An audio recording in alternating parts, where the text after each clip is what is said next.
Physicists now say that the universe consists of only 4% atomic matter, or what we consider normal matter. 23% of the universe is dark matter, and 73% is dark energy, what we previously thought of as empty space. It is like an invisible nervous system that runs throughout the universe, connecting all things.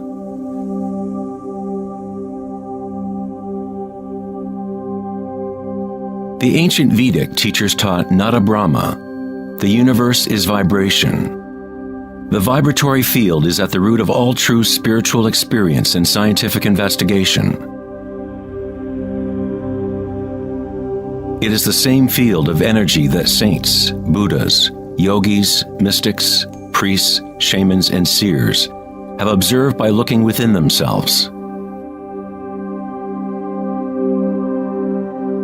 It has been called Akasha, the primordial Om, Indra's net of jewels, the music of the spheres, and 1,000 other names throughout history.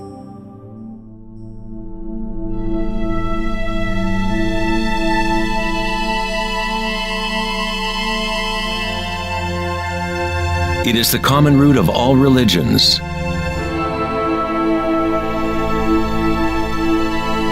And the link between our inner worlds and our outer worlds.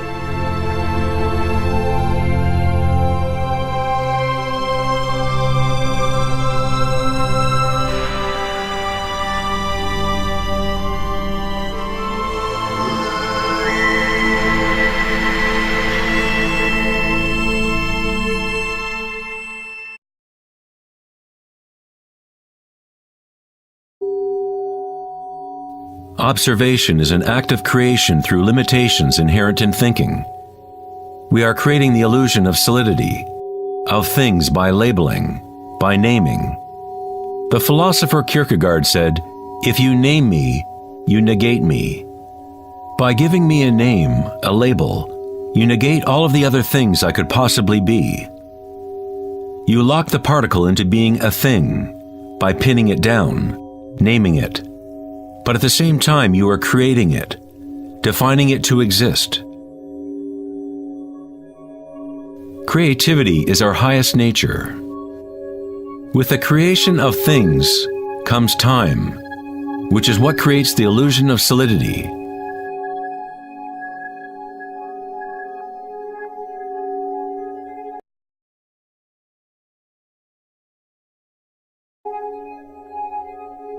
Einstein was the first scientist to realize that what we think of as empty space is not nothing. It has properties. And intrinsic to the nature of space is nearly unfathomable amounts of energy. The renowned physicist Richard Feynman once said, "There is enough energy in a single cubic meter of space to boil all the oceans in the world." Advanced meditators know that in the stillness lies the greatest power. The Buddha had yet another term for the primary substance, what he termed kalpas, which are like tiny particles or wavelets that are arising and passing away trillions of times per second.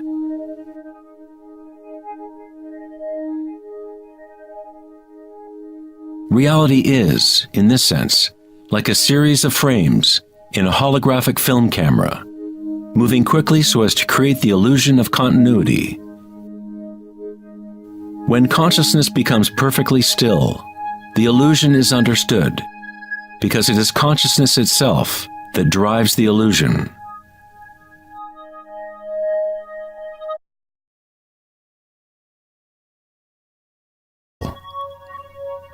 In the Native American and other indigenous traditions, it is said that everything has spirit, which is simply another way of saying everything is connected to the one vibratory source.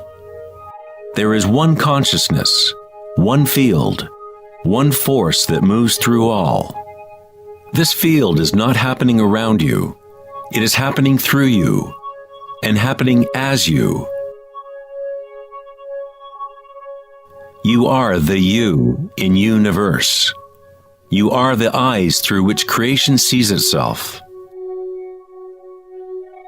When you wake from a dream, you realize that everything in the dream was you.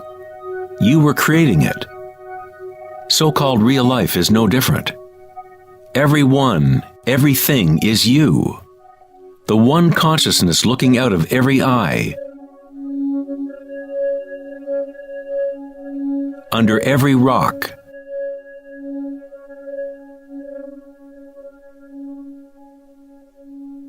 Within every particle.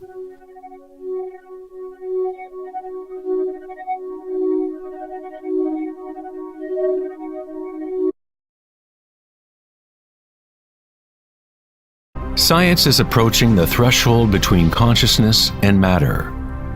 The eye with which we look at the primordial field and the eye with which the field looks at us are one and the same.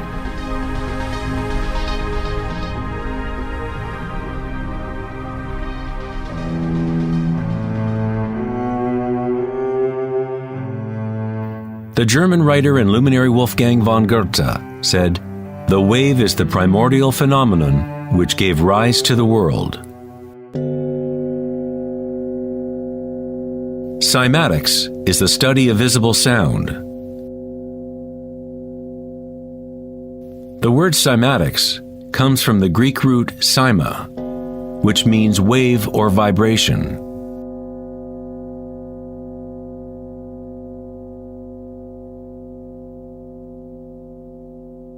One of the first Western scientists to seriously study wave phenomena was Ernst Chladni, a German musician and physicist who lived in the 18th century.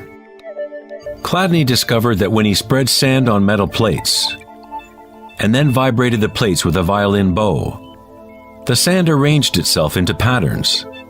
Different geometrical forms appeared depending on the vibration produced.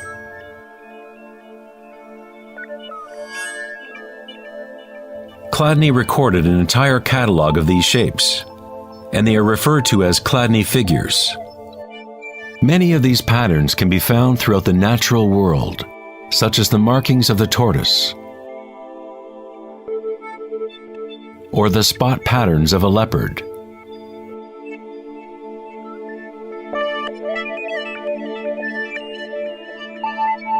Studying Chladni patterns or cymatic patterns is one secret way in which high-end guitar, violin, and other instrument makers determine the sound qualities of the instruments they make.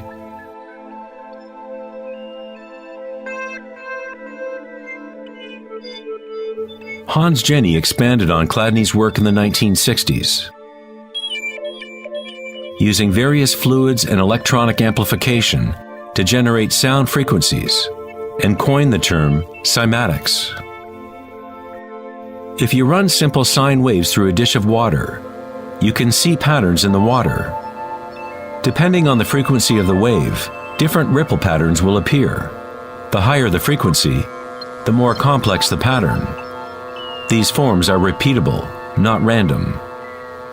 The more you observe, the more you start to see how vibration arranges matter into complex forms from simple repeating waves. This water vibration has a pattern similar to a sunflower.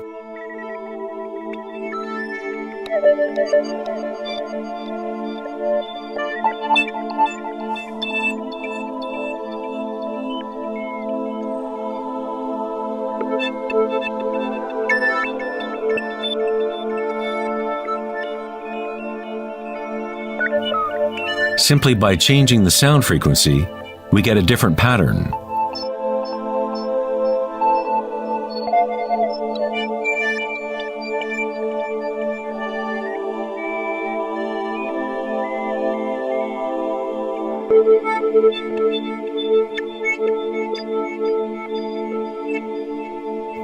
Water is a very mysterious substance.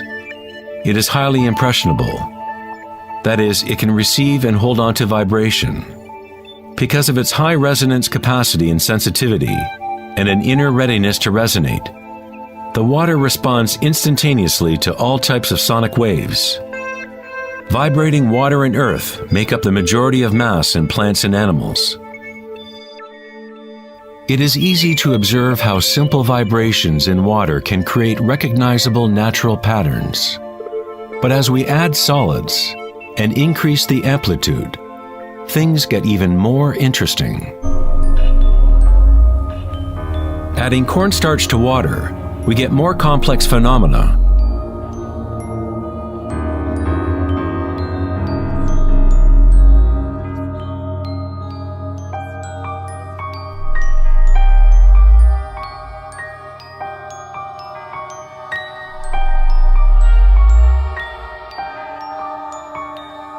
Perhaps the principles of life itself can be observed as vibrations move the cornstarch blob into what appears to be a moving organism.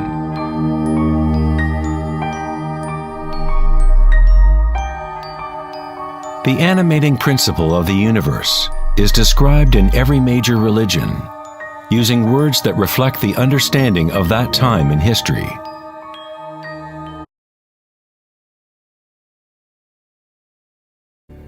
When you observe your inner world, you observe subtler and subtler sensations and energies as the mind becomes more concentrated and focused. Through the direct realization of anicca, or impermanence at the root level of sensation, one becomes free of attachment to transient external forms. Once we realize there is one vibratory field that is the common root of all religions, how can we say, my religion, or this is my primordial Om, my quantum field?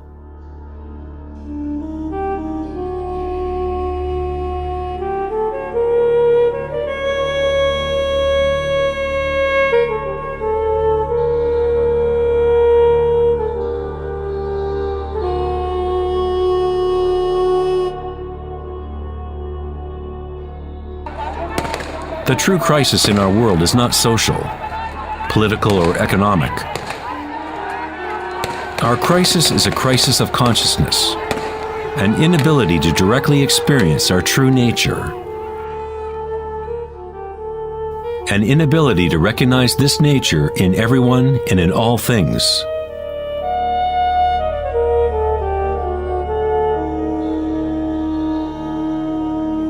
In the Buddhist tradition, the Bodhisattva is a person with an awakened Buddha nature. A Bodhisattva vows to help to awaken every being in the universe, realizing that there is only one consciousness. To awaken one's true self, one must awaken all beings.